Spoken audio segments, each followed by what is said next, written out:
In the late 18th century, on an island known as Saint-Domingue, one of the richest colonies in the world, a brutal system controlled every aspect of life.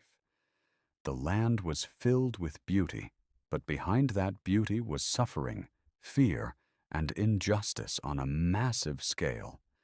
Thousands of enslaved people were forced to work under extreme conditions, producing wealth for others while living without freedom, without rights, and without hope.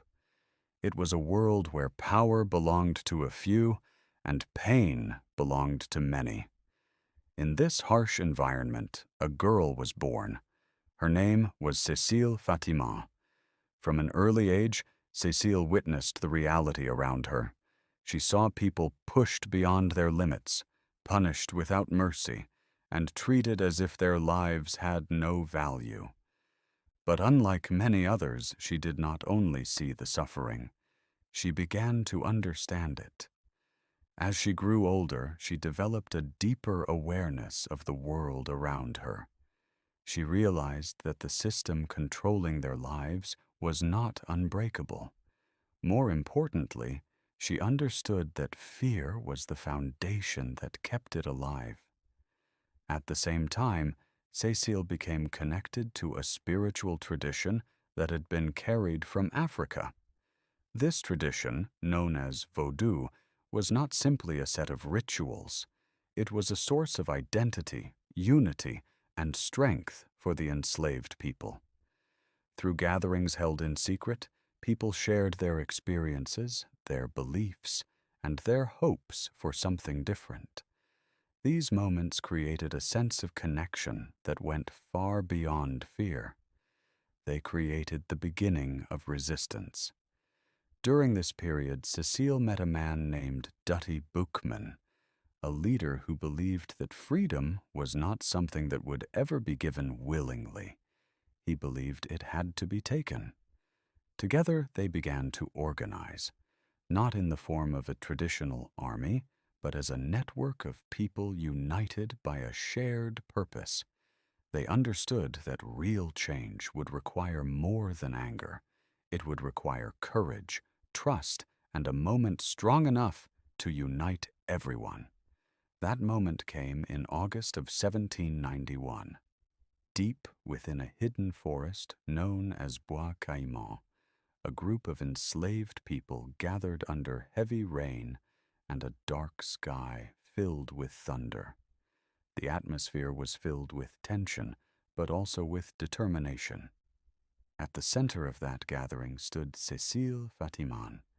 She did not stand there as a warrior, but as a leader who understood the power of belief. She led a ceremony that brought people together, not just physically, but mentally and emotionally. She transformed fear into strength and hesitation into action. That night, something changed. It was not just a ritual, it was a decision to rise. Within days, the rebellion began. Plantations were set on fire, systems of control were challenged, and people who had once been forced into silence began to fight back. What started as a hidden movement quickly spread across the island. The French authorities were unprepared for the scale and intensity of the uprising. They responded with force, sending armies to stop the rebellion. But the situation had already changed. The people were no longer afraid. They were no longer fighting just to survive. They were fighting for freedom.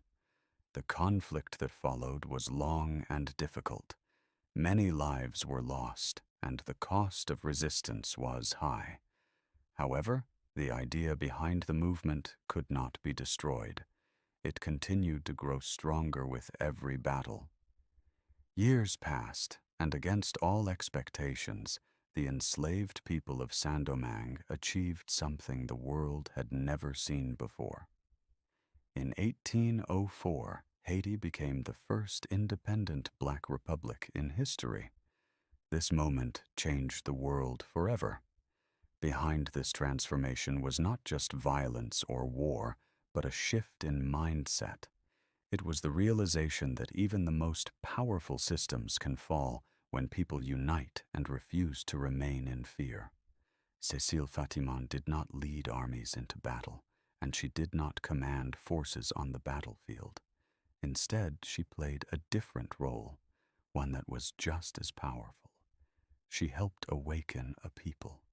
She helped turn belief into action, and she became part of a moment that proved something important. Even in the darkest conditions, change is possible when people find the courage to act together.